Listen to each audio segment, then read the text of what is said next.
በሆነ ወቅት ግማሹን ያህል ጊዜ ልትሳሳት ትችላለህ። ነገር ግን አሁንም ሀብት የመስራት እድል አለ።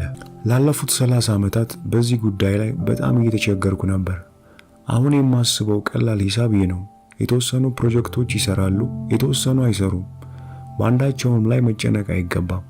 እናም በሚቀጥለው ፕሮጀክት ላይ አትኩረ ስራ። የፊልም ተዋናዩ ብራድ ፒት ሽልማት ሲቀበል የተናገረው ነው።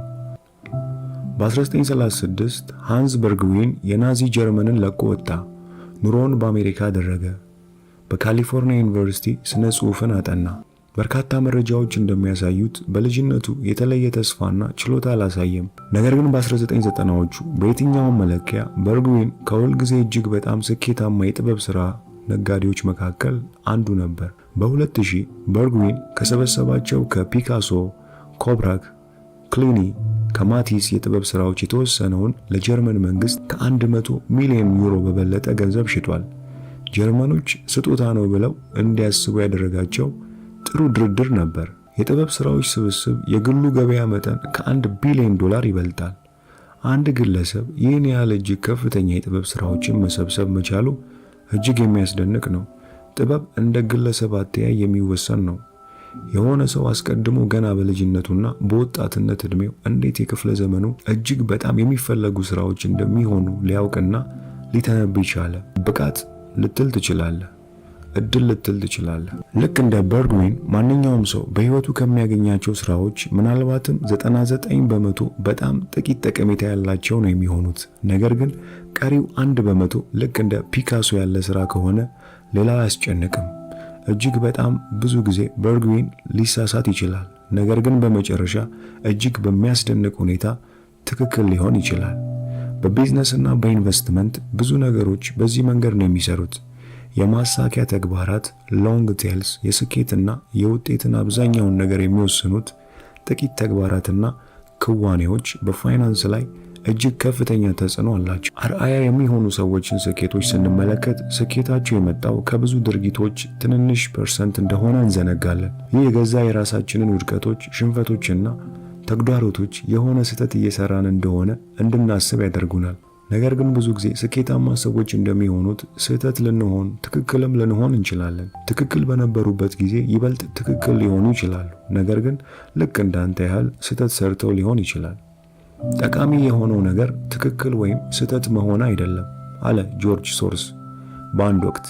ትክክል ስትሆን ምን ያህል ገንዘብ ትሰራለህ፣ ስህተት ስትሆን ምን ያህል ገንዘብ ታጣለህ የሚለው ነው እንጂ። ግማሹን ያህል ጊዜ ስህተት ብትሆን ገና ሀብት የመስራት እድል አለ። በምንኖርበት ጋላክሲ 100 ቢሊዮን ፕላኔቶች አሉ። ነገር ግን እስከምናውቀው ድረስ በአንዱ ብቻ ህይወት ያላቸው ፍጥረታት ይኖሩበታል። ይህ የምታነበው መጽሐፍ ማሰብ እስከምትችለው እጅግ የረዥም ጊዜ ሙከራዎችና ጥረቶች ውጤት ነው። ይህ ልንደሰትበት የሚገባ ነው። በቀጣይ ገንዘብ ይበልጥ ምን ያህል ደስተኛ እንደሚያደርግህ እናያለን።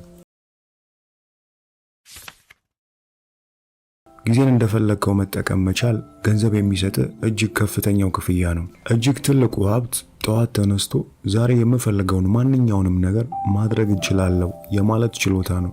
ሰዎች በጣም ደስተኛ ለመሆን በጣም ሀብታም መሆን ይፈልጋሉ። ደስታ ውስብስብ ጉዳይ ነው፣ ምክንያቱም ለእያንዳንዱ ሰው የተለያየ ነው። ነገር ግን ለደስታ የጋራ የሆነ ነገር ካለ የሁሉም ደስታ መጋቢ ሰዎች ህይወታቸውን መቆጣጠር መፈለጋቸው ነው። ስትፈልግ ከፈለግከው ጋር እስከፈለግከው ጊዜ ያህል የፈለግከውን የማድረግ ችሎታ በምንም ያህል ዋጋ ሊተመን አይችልም። ገንዘብ የሚሰጠው እጅግ ከፍተኛው ክፍያ ነው። ከደሞዝ በላይ፣ ከቤት ትልቅነት በላይ፣ ስራ ካለው ክብር በላይ ማድረግ የምትፈልገውን መቼ እንደምትፈልገው ከማን ጋር ማድረግ እንደምትፈልግ መወሰንና መቆጣጠር መቻል ሰዎችን ደስተኛ የሚያደርጋቸው እጅግ ዋና የህይወት ዘይቤ አካል ነው። የገንዘብ እጅግ ከፍተኛው ጥቅም ይህንን በደንብ መግለጽ አይችልም። ጊዜህ ላይ የበላይነት እንዲኖር የማድረግ ጥቅሙ ነው። ደረጃ በደረጃ የነጻነትና በራስ የመወሰን መብትን የሚሰጥ በምታደርገው ነገርና መቼ ማድረግ በምትችለው ላይ የበላይነት የሚሰጥ ያጠራቀምከው በእጅ ያለው ሀብት ነው። ትንሽዬ የሀብት መጠን ማለት ስትታመም ብዙ ሳትጨነቅ ጥቂት የረፍት ቀናት የመውሰድ አቅም ነው። ትልቅ የሀብት መጠን ማለት ደግሞ ከዚህ ትንሽ ከፍ ሲል ዝም ብለህ ያገኘውን ስራ ከመስራት ተቆጥበ የምትፈልገውን ጥሩ ስራ መስራት እንድትችል ነው። ለ6 ወራት ለድንገተኛ ወጪዎች የሚሆን ገንዘብ አለ ማለት ባለቃ አትደናገጥም። ምክንያቱም አዲስ ስራ ለማግኘት የተወሰነ ጊዜ ብትወስድ ምንም እንደማትሆን ታውቀዋለህ። ከዚህ ከፍ ያላለ ማለት ደግሞ የጊዜ ነፃነት የሚሰጥህ አነስተኛ ክፍያ ያለው ስራ ትሰራለህ። ምናልባትም አጭር የስራ ሰዓት ያለውን አሊያም የድንገተኛ ሕክምና ወጪዎችን የሚሸፍንልህና ለምታገኘው የጤና አገልግሎት ስለ ክፍያው የማትጨነቅበትን ትመርጣለህ። ከዚያም ስትገደድ ሳይሆን ስትፈልግ ጡረታ የምትወጣበትን ስራ ትመርጣለህ። የህይወት 30 ትምህርቶች በተሰኘው መጽሐፉ የአዛውንቶች ሐኪም የሆነው ካርል ከዘመናት የህይወት ልምዳቸው የተማሩት እጅግ በጣም ጠቃሚ ነገር ምን እንደሆነ ለማወቅ 1000 አዛውንት አሜሪካውያንን ቃለ መጠይቅ አድርጓል። ከዚያም እንዲህ ሲል ጽፏል። አንድም ሰው አንድም ሰው እንኳን ደስተኛ እንድትሆን የምትፈልጋቸውን ነገሮች ለመግዛት የሚያስችልህን ገንዘብ ለመስራት የምትችለውን ያህል ጠንክረ ለመስራት ሞክር አላለም። አንድም ሰው ከ1100ዎቹ እንኳን ቢያንስ በዙሪያ እንዳሉ ሰዎች ሀብታም መሆን ጠቃሚ ነው። በዙሪያ ያሉ ሰዎች ካላቸው ሀብት በላይ ካለ ደግሞ ያ እውነተኛ ስኬት ነው አላሉም። አንድም ሰው ከ1100 እንኳን ወደፊት ልታገኘው በምትፈልገው የገቢ መጠን ተመስርተ ስራህን መምረጥ ይኖርብሃልም አላሉም። ዋጋ የሰጧቸውና ጠቃሚ ናቸው ያሏቸው እነዚህ ናቸው። ትክክለኛ ጓደኝነት፣ የጓደኝነት ግንኙነት ጥራት፣ ከራስ ከሚበልጥ ነገር አካል መሆን፣ ከልጆቻቸው ጋር ያልተገደበ ጥሩ ጊዜ ማሳለፍ። ልጆች ገንዘብን ወይም ገንዘብ የሚገዛቸውን ነገር አይፈልጉም። የሚፈልጉት በፈለጉ ሰዓት አጠገባቸው እንድትሆን ነው። በዋናኝነትም ከነርሱ ጋር እንድትሆን ይፈልጋሉ ሲል ደራሲው ጽፏል። ሁሉንም ነገር ኖረውና አይተው ካለፉት ተማር። ጊዜን መምራት መቻል ገንዘብ የሚሰጠው እጅግ ከፍተኛው ክፍያ ነው። ገንዘብ ስለሚሰጠው እጅግ በጣም ዝቅተኛ ነገር አጭር ምዕራፍ እነሆ። የባለመኪና ሰው ግራ አጋቢነት። ማንም ሰው አንተ የሆንከውን ያህል ባሉ ሀብቶች አይደነቅም። የባለ 5 ኮከብ ሆቴል እንግዳ ተቀባይ ሆኜ በምሰራበት ወቅት እጅግ በጣም ጥሩ ነገር አዲስ የወጡ እጅግ በጣም ምርጥ መኪናዎችን መንዳት መቻሉ ነው። እንግዶች ፌራሪ፣ ላምቦርጊኒ፣ ሮልስ ሮይስ ሁሉንም አይነት የልዑላን መኪኖችን እየነዱ ይዘው ይመጣሉ። ከነዚህ መኪናዎች አንድ የራሴ የሆነ እንዲኖረኝ ህልሜ ነበር። ምክንያቱም ለሌሎች ሰዎች ጥረህ ለፍተህ እንዳሳካኸው ጠንካራ መልእክቶችን ያስተላልፋል ብዬ አስባለሁ። እንዲህ የሚሉ ጎበዝና ምርጥ ነህ፣ ሀብታም ነህ፣ ሞገስ አለ፣ ወሳኝ ነህ፣ እኔን ተመልከት። እውነታው ግን እኔ ራሴ ብዙ ጊዜ ተመልክቻቸው አላውቅም። የመኪናውን ባለቤቶች ሁሌ የምመለከተው መኪናውን እንጂ። የሆነ ሰው ጥሩ መኪና ሲነዳ ስታዩ ዋው መኪናውን የሚነዳው ሰው በጣም የሚደንቅ ሰው ነው አትሉም። ይልቁኑ ዋው ያ መኪና ቢኖረኝ ሰዎች በጣም ጎበዝ ሰው እንደሆንክ ያስባሉ። በድንገት ሳታስቡትም ይሁን አስባችሁት ይህ ሰዎች የሚያስቡት ነው። እዚህ ላይ ተቃርኖ አለ። ሰዎች እንዲወደዱና እንዲደነቁ ለሌሎች ሰዎች መልእክት ለመስጠት ሀብታም መሆን ይፈልጋሉ። ነገር ግን በእውነታው ዓለም ብዙ ጊዜ እነዚህ ሰዎች ሀብታም የሆኑ ሰዎችን ማድነቅ ይተዋሉ። ሀብት የሚደነቅ ነገር እንደሆነ ስለማያስቡ አይደለም። ነገር ግን ለራሳቸው የመደነቅና የመወደድ ፍላጎት የራሳቸውን ሀብት እንደ መለኪያ መጠቀም ስለሚፈልጉ ነው። ልጄ ከተወለደ በኋላ የጻፍኩለት ደብዳቤ እንዲህ ይላል። በጣም ውድ መኪና፣ እጅግ በጣም ውብ ሰዓትና ትልቅ ቤት ልትፈልግ ትችላለህ። ነገር ግን እኔ እነግርሃለሁ ይህ አያስፈልግህም። የሚያስፈልግህ ከሌሎች ሰዎች ክብርና አድናቆት ነው። እናም በጣም ውድ ነገሮች እነዚህን ነገሮች ያመጣሉ ብለህ አታስብ። እነግርሃለሁ በአብዛኛው አያመጡም። በተለይ እንዲያከብሩና እንዲያደንቁ ከምትፈልጋቸው ሰዎች። ይህን የተማርኩት እንግዳ ተቀባይ ሆኜ በምሰራበት ወቅት ነው። ሁሉም ሰዎች ፌራሪ እየነዱ ወደ ሆቴሉ ሲመጡ አተኩሬ ስመለከት ሲያዩኝ ምን እንደማስብ ማሰብ ጀመርኩ። በሄዱበት በማንኛውም ቦታ ሁሉ ሰዎች አተኩረው ይመለከቷቸዋል። እነርሱም እንደሚወዱት እርግጠኛ ነኝ። የተደነቁ እንደሚመስላቸውም እርግጠኛ ነኝ። ነገር ግን ስለ እነርሱ እንደማላስብ ወይም እንዳልተመለከትኳቸው ያውቃሉ። መኪናው ላይ ብቻ አተኩሬ እንደተመለከትኩና ራሴን ከሹፌሩ ቦታ ላይ ሆኜ ማየቴንስ ያውቃሉ። እኔም ሆነ ሌሎች ሰዎች በመኪናው የምንደነቅ ሰዎች ምንም ትኩረት እንዳልሰጠናቸው ሹፌሩን እንዳልተመለከትን ሳያውቁ ነው አድናቆትን እንደሚያመጣላቸው በማሰብ ትልቅ መኪና የገዙት፣ ይህን የሚያክል ፌራሪ የገዙት። ይህ ተመሳሳይ ሐሳብ በትልልቅ ቤቶችም ለሚኖሩ ይሰራል። አዎ በእርግጠኝነት ጌጣጌጦችና አልባሳትንም እንደዛው። እዚህ ላይ ላስተላልፈው የፈለግኩት ሐሳብ ሀብት መፈለግ ስለማቆም አይደለም። አሊያም እጅግ ውድ መኪኖችን መፈለግ ስለማይገባም አይደለም። ሁለቱንም እወዳቸዋለሁ። ሰዎች በጥቅሉ በሌሎች ለመከበርና ለመደነቅ መነሳሳታቸው በውስጣቸው ያለ ረቂቅ መረዳት ነው። ነገር ግን ይህን በመፈለግ እጅግ በጣም ውድ ነገሮችን ለመግዛት ገንዘብን መጠቀም ከምናስበው በላይ የሚያስገኝልን እጅግ በጣም ትንሽ ነገር ነው። ክብርና አድናቆት ግብ ከሆነ እንዴት እንደምትፈልገው ጠንቁቅ ሁን። ትሁት መሆን፣ ደግነት፣ ሰው መውደድ ብዙ ክብር ያመጣልሃል። ከየትኛውም ነገር በላይ፣ ከየትኛውም ኃይል በላይ።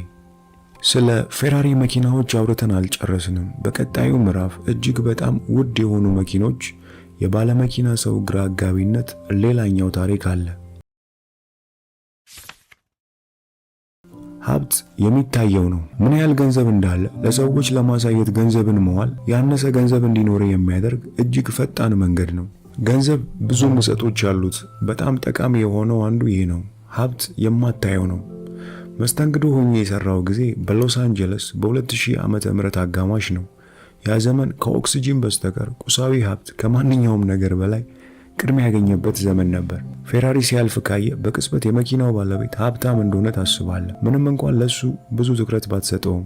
ነገር ግን ከነዚህ ሰዎች የተወሰኑትን ማወቅ ሲጀምር ነገሩ ሁሌም እንደዛ እንዳልሆነ ተረዳው። ብዙዎች አብዛኛውን ገንዘባቸውን መኪና ላይ ያዋሉ እውነተኛ ስኬቶች የሌላቸው ናቸው።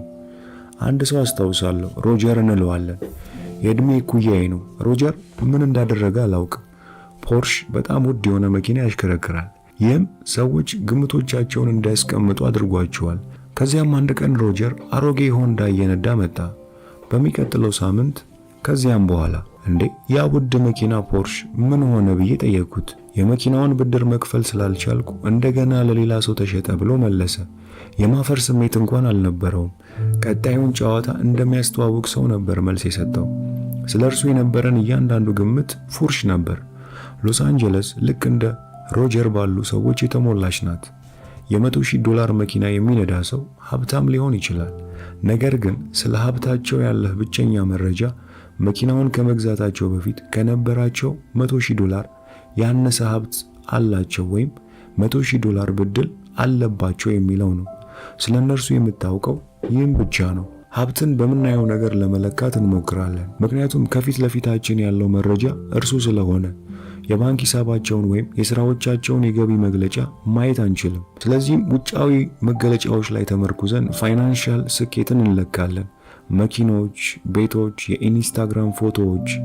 ዘመናዊ ካፒታሊዝም ትርፋማ ኢንዱስትሪ እስኪያደርጉት ድረስ ጎበዝ ሰዎች ያጭበረብሩበታል። ነገር ግን እውነታው ሀብት የማይታይ መሆኑ ነው። ሀብት ያልተገዙ ጥሩ መኪናዎች ናቸው። ያልተገዙ የአልማዝ ፈርጦች፣ ያልተደረጉ የእጅ ሰዓቶች፣ ያልተለበሱ ውድ ልብሶች ናቸው። ሀብት ወደምታያቸው ነገሮች ያልተለወጡ ገንዘባዊ ጥሬ ሀብቶች ናቸው። ዕውቋ ዘፋኝ ሪሃና እጅግ ብዙ ገንዘብ ካወጣች በኋላ ሙሉ በሙሉ ባዶ እጇን ልትቀር ነበር። እናም የፋይናንስ አማካሪዋን ከሳው ነበር። ገንዘብሽን ነገሮች ላይ ካዋልሽ ከገንዘቡ ጋር ሳይሆን ከነገሮችሽ ጋር ትቀሪያለሽ ብዬ ልነግራት ግድ ያስፈልግ ነበርን ሲል ተናግሯል። ልትስቁ ትችላላችሁ፣ መሳቅ መብታችሁ ነው። ግን መልሱ አዎ ነው። ሰዎች ሊነገራቸው ይገባል። ብዙ ሰው ሚሊዮነር መሆን እፈልጋለሁ ሲል ምናልባት በትክክል ማለት የፈለገው 1 ሚሊዮን ማውጣት እፈልጋለሁ ነው። ይህ ደግሞ በግልጽ የሚሊዮነር ትርጉም ተቃራኒ ነው። ኢንቨስተር ቢልማን በአንድ ወቅት እንዲህ ሲል ጽፏል። ሀብታም እንደሆነን እንዲሰማን ብዙ ገንዘብ በጣም ውድ በሆኑ ነገሮች ላይ እንደ ማጥፋት ያህል ቀላል አይደለም። ነገር ግን ሀብታም የመሆን መንገድ ገንዘብ ሲኖር ማውጣትና ገንዘብ ሳይኖር ሲቀር አለማውጣት ነው። ይህን ያህል ቀላል ነው። እጅግ በጣም ጥሩ ምክር ነው። ነገር ግን ብዙ ርቀት አይወስደንም። ሀብታም የመሆን ብቸኛው መንገድ ያለህን ገንዘብ አለማጥፋት ነው። ሀብትን የማከማቸት ብቸኛው መንገድ ብቻ አይደለም፣ ትክክለኛው የሀብት ትርጓሜም ይህ ነው። ዓለም ምስኪን በሚመስሉ ግን እውነተኛ ሀብታም በሆኑና በብድርና በዕዳ ብረት ምጣድ ላይ የሚኖሩ ግን ሀብታም በሚመስሉ ሰዎች የተሞላች ናት። እናም በፍጥነት የሌሎችን ሰዎች ስኬት ስትገመግምና የራስን ግቦች ስታስቀምጥ በአእምሮ ይህን አስተውል። ሀብት ለምትፈልገው የምታወጣው ካልሆነ እንግዲያው ጠቀሜታው ምንድነው ካልከኝ፣ ገንዘብ መቆጠብ እንደሚገባ ላሳምንህ። ገንዘብ ቆጥብ። መቆጣጠር የምትችላቸው ነገሮች ብቻ የምትፈልገውን ነገሮች ያሳኩልሃል የሚለው እንዴት ድንቅ ነው! ገንዘብ እንድትቆጥብ እስቲ ልንገርህ። ብዙ ጊዜ የሚፈጅ አይደለም፣ ነገር ግን ከባድ ስራ ነው። ገንዘብ እንዲቆጥቡ ሰዎች ሊነገራቸውና ሊበረታቱ ይገባል። ብዙዎችም በዚህ መንገድ ተጠቅመዋል። ከተወሰነ የገቢ መጠን በላይ የሚያገኙ ሰዎች በሶስት ይመደባሉ። የሚቆጥቡ፣ መቆጠብ እንደሚችሉ የሚያስቡና መቆጠብ እንዳለባቸው የማያስቡ። ይህ ለመጨረሻ ሁለቱ ነው። የመጀመሪያው ሐሳብ ግልጽ ነው፣ ግን በቀላሉ ይታለፋል። ሀብት መገንባት በምታገኘው ገቢ ወይም በኢንቨስትመንት ትርፍህ አይወሰንም፣ በቁጠባ መጠን ነው እንጂ። የኢንቨስትመንት ትርፎች ሀብታም ሊያደርጉ ይችላሉ። የሆነ የኢንቨስትመንት ስትራቴጂ ወደፊት ይሰራል ወይ? ለምን ያህል ጊዜ ይሰራል? ገበያዎች በተለመደው መልኩ ይቀጥላሉ ወይ? ህይወት በምናልባት የተሞላ ነው። የወደፊት ውጤቶች በስጋት የተሸፈኑ ናቸው። የግል ቁጠባዎችና የገንዘብ ጥንቁቅነት፣ የፋይናንስ ቁጠባና ውጤታማነት በቁጥጥር ስር ያሉ የገንዘብ ሂሳባዊ ቀመር ክፍሎች ናቸው። እናም ዛሬ የሆኑትን ያህል ወደፊትም 100% ውጤታማ የመሆን እድል አላቸው። ሀብት ግንባታን ይበልጥ ብዙ ገንዘብ የሚጠይቅ ወይም ከፍተኛ የኢንቨስትመንት ትርፎች የሚፈልግ አድርገህ የምታስብ ከሆነ በ1970ዎቹ እንደነበሩት የነዳጅ ምጽአት ነጋሪዎች ጨለምተኛ ልትሆን ትችላለህ። ወደፊት የምትሄድበት መንገድ ከባድና ከቁጥጥር ውጭ የሚሆን ይመስላል። በራስህ በገንዘብ ቆንጣጭነትህና በትንሽ ገንዘብ ውጤታማነት የሚወሰን እንደሆነ የምታስብ ከሆነ መዳረሻ በጣም ግልጽ ነው። ሀብት ካገኘውና ካጣኸው የተረፈው ስብስብ ነው። ያለ ከፍተኛ ገቢ ሀብት መገንባት ስለምትችል፣ ዳሩ ግን ያለ ከፍተኛ የቁጠባ መጠን ሀብት የመገንባት እድል ስለሌለ የትኛው ይበልጥ ወሳኝ እንደሆነ ግልጽ ነው። በዋነኝነት የሀብት ጥቅም መታየት ያለበት ከሚያስፈልገው አንጻር ነው። አንተና እኔ ተመሳሳይ የተጣራ ሀብት አለን እንበል እና ደግሞ አንተ ከኔ የተሻለ ኢንቨስተር ነህ እንበል። እኔ በአመት 8% ትርፍ አገኛለሁ፣ አንተ ደግሞ በአመት 12% ትርፍ ታገኛለህ እንበል። ነገር ግን እኔ ገንዘቤ ላይ በጣም ውጤታማ ነኝ። ደስተኛ ለመሆን ከማገኘው ገንዘብ ግማሽ ያሉን ብቻ ነው የሚያስፈልገኝ። ያንተ ያኗኗር ዘይቤ ግን ከምታገኘው ሀብት ጋር በእጥፍ ይጨምራል እንበል። ምንም እንኳን ጥሩ ኢንቨስተር ባልሆንም ካንተ እሻላለሁ። ምንም እንኳን ዝቅተኛ ትርፍ ባገኝም እኔ ከኢንቨስትመንቴ የበለጠ በትንሽ ገንዘብ ደስተኛ መሆንን ማወቅ ባለህና በምትፈልገው መካከል ልዩነት ይፈጥራል። ይኸውም ገቢን በመጨመርና በማሳደግ ከምታገኘው ልዩነት ጋር ተመሳሳይ ነው። ነገር ግን የመጀመሪያው ቀላልና ይበልጥ በራስህ በቁጥጥር ስር ያለ ነው። ከፍተኛ የቁጠባ መጠን ማለት የምትችለውን ያህል ወጪን ዝቅተኛ ማድረግ ነው። ወጪዎችን ዝቅተኛ ማድረግ ማለት ደግሞ ብዙ ብታወጣ ኖሮ ከሚኖርህ በበለጠ ከፍ ያለ ቁጠባ ይኖርሃል ማለት ነው። ትልቅ የኢንቨስትመንት ትርፎችና ወፍራም የደሞዝ ክፍያዎች ሲገኙ የሚያስደንቁ ናቸው። የተወሰኑ ሰዎች ያሳኳቸዋል። ነገር ግን በጣም ከፍተኛ ጥረት ያለው በፋይናንሻል ሂሳባዊ እኩሌታ በአንደኛው ጎን ብቻ መሆኑና በሌላኛው ጎን ብዙ ጥረት አለመደረጉ ለብዙዎች እድል ነው። ከሆነ የገቢ መጠን ላይ ከደረስክ በኋላ የሚያስፈልግ ከወስዋሽ አእምሮ፣ ኢጎ፣ ፍላጎትና ጥያቄ በታች ያለ ነገር ነው። ማንኛውም ሰው መሰረታዊ ነገሮች ያስፈልጉታል። እነርሱ ከተሟሉ በኋላ የምቾት መሰረታዊ ነገሮች ሌላኛው ደረጃ አለ። እነዚህን ስታልፍ ደግሞ ምቾት ያላቸው አዝናኝና ከፍ አድራጊ መሰረታዊ ነገሮች አሉ። ነገር ግን ከዝቅተኛ ቁሳዊ ደረጃ በላይ ብዙ ማውጣት በአብዛኛው የወስዋሽ አእምሮ ኢጎ ማንነት መገለጫ ነው። ለሰዎች ሀብት እንዳለ ወይም እንደነበረ ለማሳየት ገንዘብን የምታወጣበት መንገድ ነው። በዚህ መንገድ አስበው። ቁጠባን ከምትጨምርባቸው እጅግ ውጤታማ መንገዶች አንዱ ገቢህን ከፍ ማድረግ አይደለም፣ ትህትናህን ወይም ትሁትነትህን ከፍ ማድረግ ነው። ቁጠባህን በወስዋሽ አእምሮ ኢጎና በገቢ መካከል ያለ ልዩነት አድርገህ ከገለጥክ ጥሩ ገቢ ያላቸው ሰዎች ለምን በጣም ትንሽ ገንዘብ እንደሚቆጥቡ ትረዳለህ። ለውጨኛው ዓለም የፒኮክ ጭራዎችን የምትዘረጋበትና ተመሳሳይ ነገር ከሚያደርጉ ከሌሎች ሰዎች ጋር ለመፎካከር በምታደርገው የቀን ተቀን ተጋድሎ ነው። ዘላቂ የሆነ የግል ፋይናንሻል ስኬት ያላቸው ሰዎች የግድ ከፍተኛ ገቢ ያላቸው ማለት አይደለም። ሌሎች ስለ እነርሱ ስለሚያስቡት ነገር ያለመጨነቅ ባህሪ አላቸው። ስለዚህም የሰዎች የመቆጠብ ችሎታ ከሚያስቡት በላይ በቁጥጥራቸው ስር ያለ ነገር ነው። ቁጠባ ትንሽ በማጥፋት ሊደረግ ይችላል። ብዙ የማትመኝ ከሆነ የምታወጣውና የምታጠፋው ትንሽ ነው። ሰዎች ስለአንተ ስለሚያስቡት ብዙ ካልተጨነቅ ደግሞ ፍላጎት ትንሽ ይሆናል። በዚህ መጽሐፍ ደጋግሜ እንደምመክረው ገንዘብ ከፋይናንሻል ችሎታ ይልቅ ስነ ልቦና ላይ ይመሰረታል። ለመቆጠብ የተለየ ምክንያት አያስፈልግም። የተወሰነ ሰው የቤት ብድር ለመክፈል፣ አዲስ መኪና ለመግዛት ወይም ለጡረታ ብሎ ገንዘብ ይቆጥባል። በእርግጥ ይህ ትልቅ ነገር ነው። ነገር ግን ቁጠባ የተወሰነ ነገር የመግዛት ግብ አይፈልግም። ለቁጠባ ብለህ መቆጠብ ትችላለህ። በእውነትም መቆጠብ ይኖርብሃል። ማንኛውም ሰው መቆጠብ አለበት። የመግዛት ግብ ሳታስቀምጥ መቆጠብ አማራጮችንና የጊዜ ነፃነትን፣ የመጠበቅና የመቆየት አቅምን፣ የማትፈልጋቸውን እድሎች የመተው አቅምን ይሰጣል። እንድታስብ ጊዜ ይሰጣል። በራስ መንገድ ነገሮችን እንድታስኬድ ያደርጋል። እያንዳንዱ አሽረፍራፊ ቁጠባ በሌላ ሰው የተወሰደብህንና የተያዘብህን የወደፊት ጊዜ መልሰ ለራስህ እንደመስጠት ነው። እንደፈለግከው መሆንና ጊዜን በራስህ መምራት መቻል የሀብት የማይታየው ጥቅም ነው። ስራህን ለመቀየር፣ አስቀድመ ጡረታ ለመውጣት ወይም ከጭንቀት ነፃ ለመሆን በባንክ የሚኖር ጥሬ ገንዘብ የሚያስገኝልህ ትርፍ ምን ያህል ነው? የጊዜ ነፃነት ካለ ለሙያ ስራህና ለመዋለ ንዋይ መልካም እድሎችን መጠበቅ ትችላለህ። አስፈላጊ በሆነ ጊዜ አዲስ ክህሎትን ለመማር የተሻለ እድል ይኖርሃል። አንተ ማድረግ የማትችለውን ከሚሰሩ ተወዳዳሪዎች ላይ ለመድረስ የመቻኮል ስሜት አይሰማህም። በራስህ ፍጥነትና መንገድ ፍላጎትህንና ቦታህን ለማግኘትና ለማሳካት የበለጠ ነፃነት ይኖርሃል። በእርጋታ አዲስ መንገድ ልታገኝ ትችላለህ። በተለየ አመለካከት ህይወትን ልታስብ ትችላለህ። አብዛኛው ሰው እነዚህን ነገሮች ማድረግ በማይችልበት ወቅት አንተ እነዚህን ነገሮች ማድረግ መቻል አእምሮአዊ ብቃት ከሌሎች በበለጠ ዘላቂ ጥቅም የሚያስገኝበት በሆነበት ዓለም የተለየ ቦታ እንዲኖር የሚያደርግ ነው። ጊዜና ምርጫዎችን ይበልጥ በራስ መምራትና መወሰን መቻል በዓለም ላይ እጅግ በጣም ዋጋ ያለው ነገር እየሆነ መጥቷል። ለዚህ ነው ሰዎች ገንዘብ መቆጠብ ያለባቸውና የሚገባቸው። ከዚህ ውጭ ሌላ ምን ማድረግ ይችላሉ? በጣም ነባራዊ ሰው ለመሆን አትጣር። ልማዳዊ ሰው በነበረበት የምታስብና የምትሄድ አትሁን።